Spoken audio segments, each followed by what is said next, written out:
ये story start करने से पहले एक छोटी-सी अपील, चैनल को सब्सक्राइब कर लो क्योंकि आपके ही बहुत ही ज़्यादा डरावने किस्से इस चैनल पे आते रहेंगे। पॉडकास्ट करना मौत का खेल बन गया।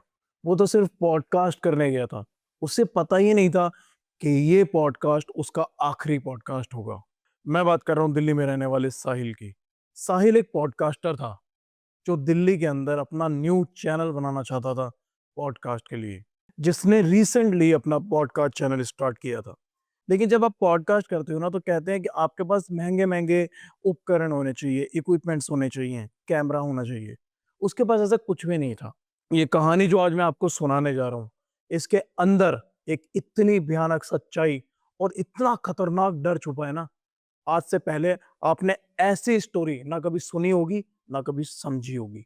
समझने वाली बात ये है कि आपके साथ भी ऐसी घटना हो सकती है, अगर आप इस स्टोरी के अंदर जो सार आपको मिलेगा, अगर आप वो नहीं समझे तो। ये कहानी जो मैं आपको बता रहा हूँ, ये साहिल नाम के लड़के की है, जो दिल्ली में रहता था। उसने मुझे लिख के भेजा बाकायदा कि मेरे साथ क्या-क्या हुआ जब मैंने पॉडकास्ट स्टार्ट किया। उसने डिसाइड किया कि मुझे एक पॉडकास्ट चैनल स्टार्ट करना है। वो जॉब करता था वो जॉब करता था नोएडा के अंदर। नोएडा के अंदर उसकी जॉब थोड़ी-सी ऐसे ही चल रही थी, क्योंकि वहाँ से ज़्यादा वो अर्न नहीं कर पा रहा था। कई लोग सोचते हैं कि यूट्यूब पे बहुत सारा पैसा है, तो उसे पॉडकास्ट करने का मन करा। उसे भी लगा कि वो अपना एक यूट्यूब करियर पॉडकास्ट के थ्रू बना सकता है। जब उसने डिसाइड किया कि मैं पॉडकास्ट करूँगा, उसके पास कोई भी इक्विपमेंट्स नहीं थे। उसका एक दोस्त था मनोज, जिसने उसको एक स्टूडियो के बारे में बताया जो कि द्वारका में था। द्वारका में एक स्टूडियो था, उसका नाम मैं यहाँ पर रिवील नहीं कर सकता क्योंकि वो स्टूडियो भी आज बंद हो चुका है। उसने डिसाइड किया कि वो एक स्टूडियो रेंट पे लेगा और आवरली चार्जेस के हिसाब से पॉडकास्ट करेगा। तो वो बहुत ज़्यादा खुश था और बहुत ज़्यादा एक्साइटेड भी था क्योंकि उसकी एक नई जर्नी स्टार्ट होने वाली थी। लेकिन इस जर्नी के अंदर ऐसा भी होगा, उसने ये नहीं सोचा था। वो कॉल करता है स्टूडियो के ओनर को और बोलता है कि अगर मुझे कभी पॉडकास्ट करना होगा, तो क्या मैं आपका स्टूडियो यूज़ कर सकता हूँ? ओनर ने फटाफट से हाँ कर दी, क्योंकि उसको क्लाइंट मिल रहा था। और साहिल ये बात जानता था, सारी भसड़ से दूर रह के वो एक स्टूडियो आवरली लेके अपने गेस्ट के साथ पॉडकास्ट करके घर आ सकता है। लेकिन उसे नहीं पता था कि जो वो स्टूडियो लेने वाला है, उस स्टूडियो के अंदर कुछ इतना भयानक छुपा था, जिससे वो कभी रूबरू नहीं हुआ था। जिस दिन उसका पहला शूट था, अपने गेस्ट को जब उसने इनवाइट किया उस स्टूडियो के अंदर, तो उसने स्टूडियो के अंदर जाके देखा कि वहाँ का ऑरा काफ़ी ज़्यादा नेगेटिव है। वहाँ पे जिस कमरे में पॉडकास्ट शूट हो रहा था, वहाँ पे इक्विपमेंट्स है, कैमरा है, लाइट्स है। लेकिन बाहर का जो एक्सपीरियंस, जो उसे एटमॉस्फेयर नज़र आ रहा था, जो एक्सपीरियंस वो ले रहा था, वो बहुत ही ज़्यादा खतरनाक वाइब दे रहा था। साहिल देखते ही समझ गया था कि यहाँ पे कुछ तो गड़बड़ है। अभी जो उसने देखा वो एक ट्रेलर था। बहुत बड़ी पिक्चर होना तो उसके साथ बाकी था। साहिल अपना पॉडकास्ट निपटाता है। जब वो अपना पहला पॉडकास्ट कर रहा होता है, तो उसका गेस्ट उसके सामने बैठा होता है। साहिल सामने उसे क्वेश्चन कर रहा होता है। जब साहिल उसे क्वेश्चन करता है, तो अचानक से वो महसूस करता है कि उसके पीछे बहुत ज़्यादा ठंडक महसूस हो रही थी। वो कमरे में फुली एयर कंडीशनर कमरा था, ठंड लग रही थी, लेकिन उसको ऐसा एहसास हो रहा था जैसे हवा रोटेट होके पीछे से लग रही है। उसका उसकी गर्दन काफ़ी उसकी गर्दन काफ़ी ज़्यादा ठंडी हो रही थी। ये बात उसने अपने गेस्ट को भी बोली कि जब मैं आपसे पॉडकास्ट कर रहा हूँ, तो एसी बिल्कुल सामने है कैमरे के नीचे, लेकिन मैं पीछे से ठंडा क्यों हो रहा हूँ? गेस्ट ने बोला कि जैसा आप यहाँ पे ऑब्जर्व कर रहे हैं, जैसे सोच रहे हैं, वैसा मैं भी सोच रहा हूँ। क्योंकि यहाँ पे कुछ एबनॉर्मल सा लग रहा है। नेचुरल और एक नेचुरल एनवायरनमेंट नहीं था वहाँ का।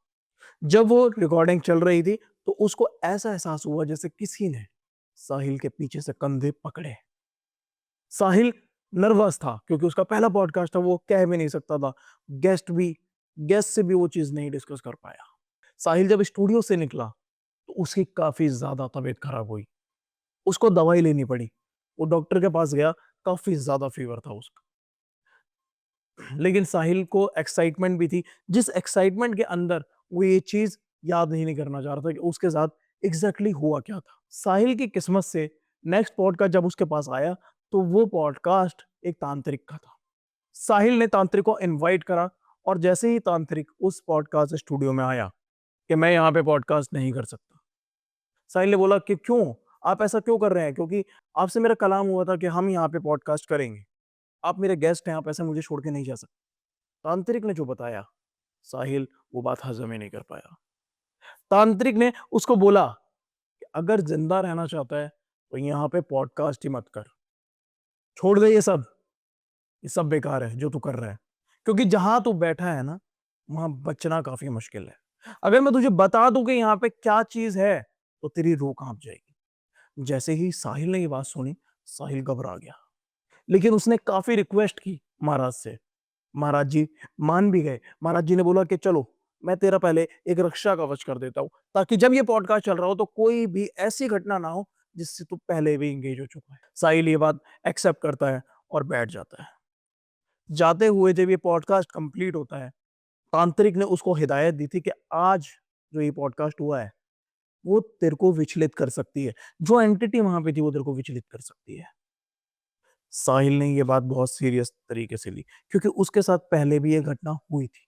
तांत्रिक ने उसे बोला कि यहाँ पे एक ऐसी खतरनाक एंटिटी है जो तेरे पे जरूर वार करेगी, शायद तू उसको अट्रैक्ट कर रहा है।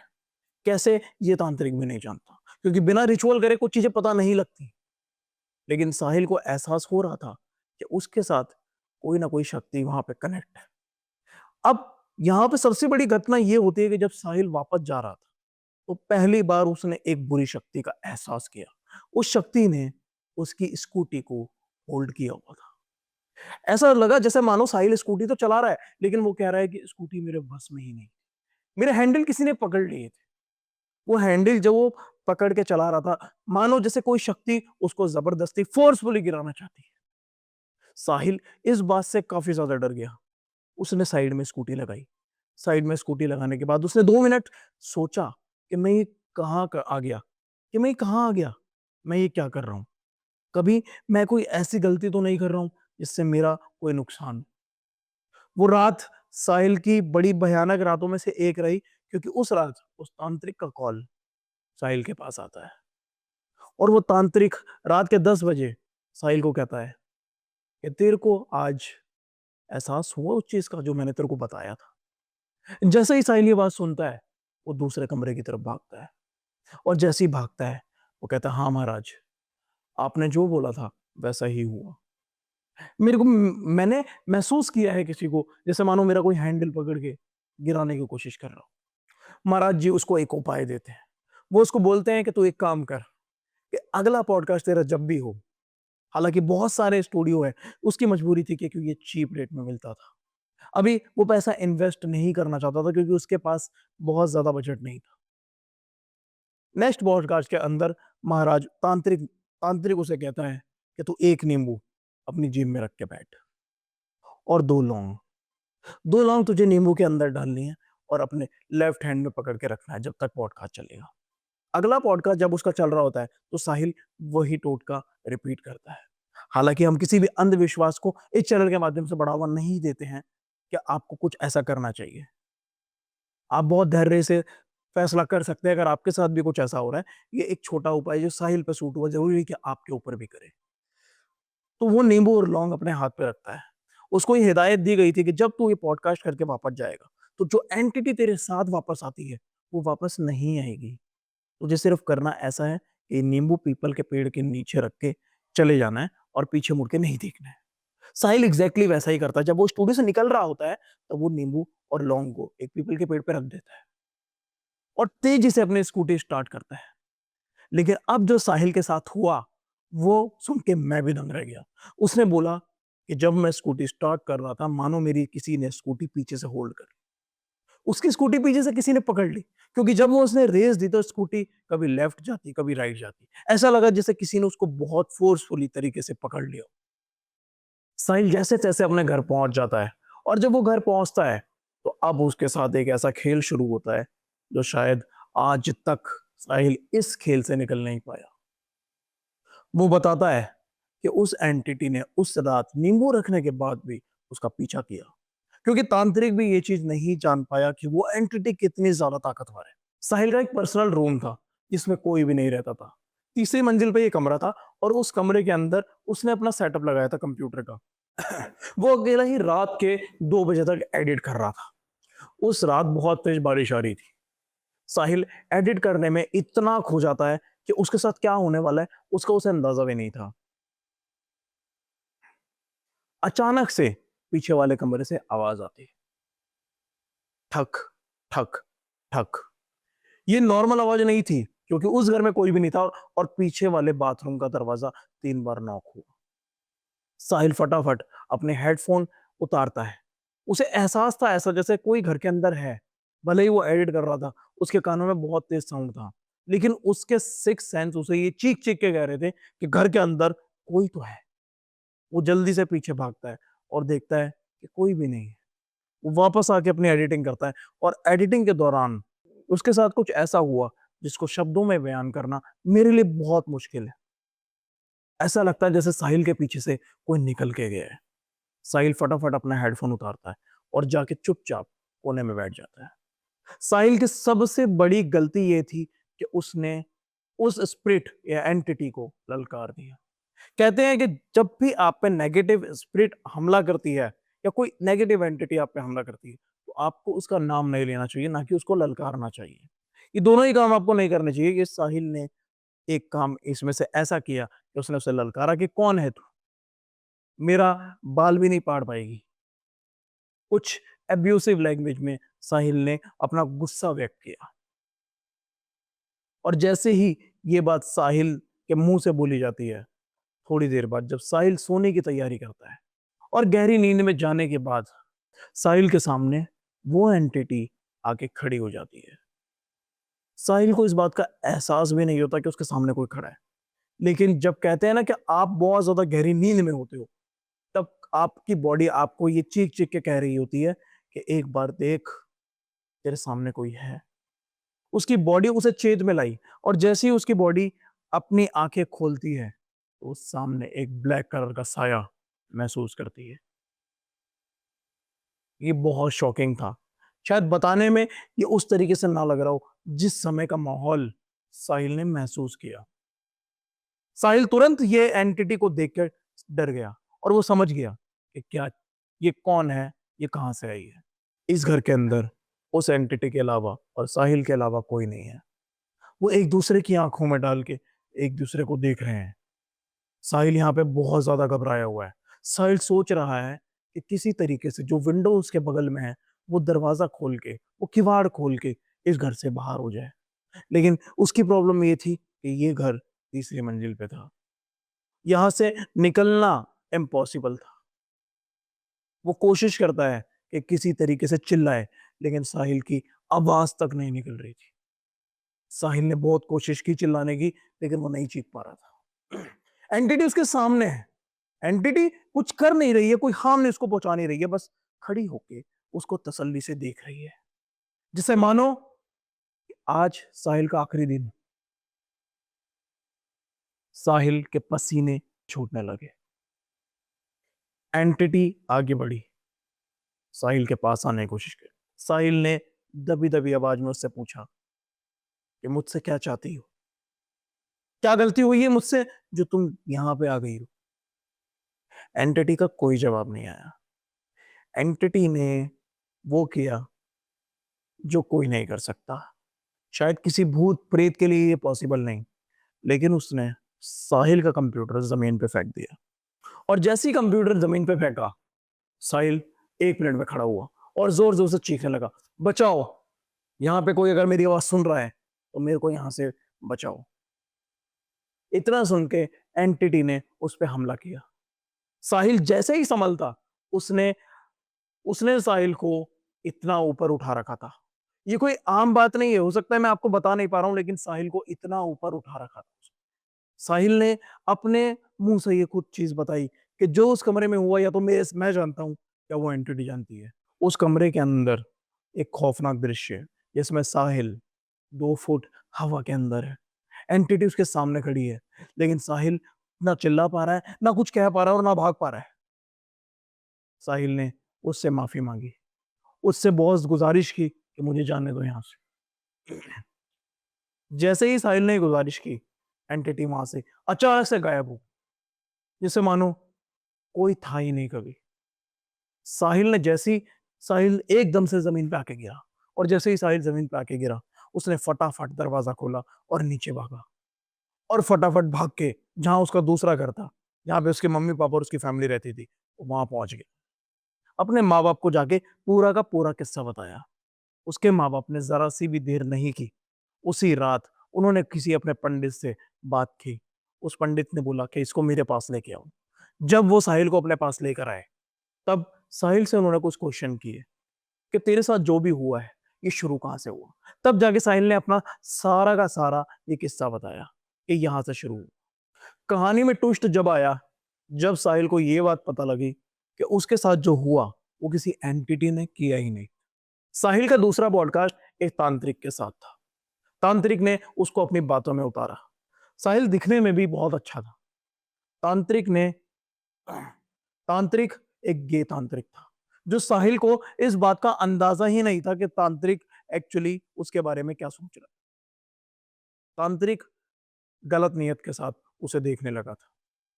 तांत्रिक ने सोचा कि अगर मैं इसको अपनी बातों में इस तरीके से बहलाऊंगा फुसलाऊंगा, तो ये मेरी बातों में जरूर आएगा। एक बात जो मैंने आपको नहीं बताई, वो ये है कि जब तांत्रिक ने उसको नींबू और मिर्च का टोटका बताया था, वो कोई टोटका नहीं, वो अट्रैक्ट करने का था कि पीपल पे जो भी एंटिटी रहती है वो साहिल के साथ आ जाए।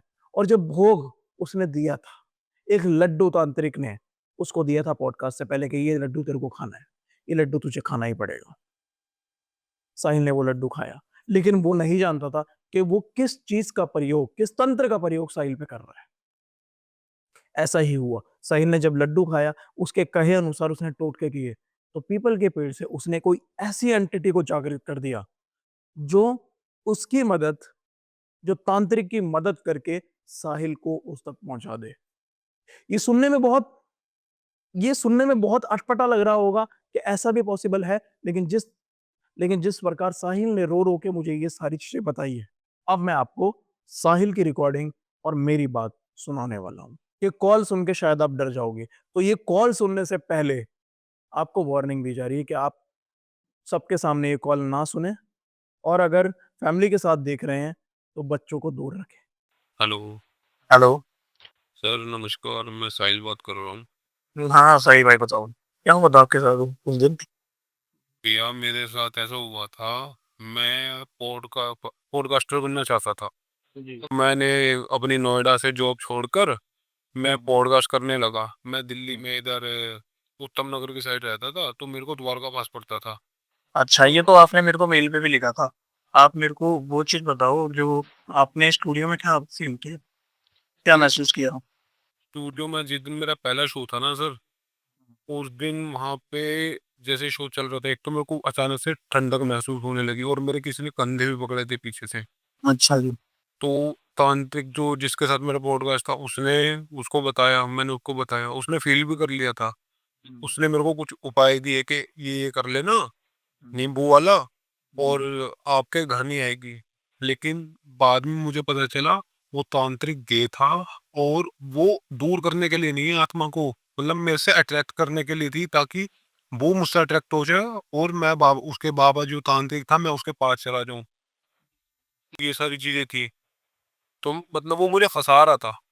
ठीक है, ये आपको फंसा रहा था टोटल। ठीक है, ठीक है। मैं आपसे बात करता हूँ, बाकी पूरी चर्चा करेंगे पूरी कॉल पर। ठीक है। जब वो पंडित के पास पहुंचता है, तो ये सारा किस्सा जब उसने बयान किया पंडित को, तो पंडित ने एक उपाय दिया कि आप बिना किसी देरी के अभी उज्जैन महाकाल जाइए और वहां जाके अर्जी लगाइए। 1 मिनट की भी देरी किए बिना आप उज्जैन निकलिए आज रात, क्योंकि कल क्या होगा ये नहीं पता, आज रात मेरे वश में है। अपने पंडित का आश्वासन लेने के बाद पंडित अपनी प्रार्थना चालू करता है, और वो उज्जैन महाकाल जब जाते हैं, तो उज्जैन महाकाल तक पहुंचने के रास्ते में उसे कई बार वो वो कई बार अपनी गाड़ी से एक्सीडेंट से बचते हैं। उसके मम्मी पापा ने भी ये चीज एक्सपीरियंस किया, ये हॉरर एक्सपीरियंस उन्होंने किया कि उनके साथ ये जो कुछ भी हुआ, ये सब तांत्रिक के बदौलत हुआ। तो ये कहानी थी दिल्ली में रहने वाले साहिल की, जिसकी दुनिया एक पॉडकास्ट के थ्रू पूरी बदल गई। हालांकि उसके बाद उसने कभी पॉडकास्ट नहीं किए, उसने अपना चैनल भी बंद कर दिया, उसने सारी वीडियोस अपनी डिलीट मार दी। वो चाहता ही नहीं था कि कोई भी नामो निशान उसका इंटरनेट पे रहे। आज भी जो कॉल में आपको सुनाई है, हम ये सब चीज़ें, उनका फेस हम रिवील नहीं कर सकते, ना स्टूडियो का नाम ले सकते। बहुत सारी चीज़ें हमें सीक्रेट रखनी पड़ती है। तो ध्यान रखिए, अगर आपको भी कोई चीज़, अगर आपसे भी कोई अनजान व्यक्ति मिल रहा है, जो आपको ऐसा लग रहा है कि आपके फ़ेवर में है, ज़रूरी नहीं कि वो आपके फ़ेवर में हो। बहुत सारी एंटिटीज़ दुनिया में एग्ज़िस्ट करती हैं, कब कौन कहाँ पे आपको मिल जाएगा, ये समझना मुश्किल है। आप अपना बचाव स्वयं करें। और अगर आपके साथ भी हुआ है कुछ ऐसी ही अगर आपके साथ भी हुई है कोई ऐसी ही पैरानॉर्मल एक्टिविटी, पैरानॉर्मल घटना, ऐसी कोई हॉरर स्टोरीज़ आपके पास है, जो आप दुनिया तक पहुँचाना चाहते हैं, तो मुझसे जुड़िए। मैं अपनी आवाज़ के अंदर सारी दुनिया तक आपकी वो कहानी जो आज तक दबी है किसी ताले के अंदर, वो मैं दुनिया तक पहुँचाऊँगा। मिलते हैं अगली कहानी में, जब तक के लिए चैनल को सब्सक्राइब कर दो।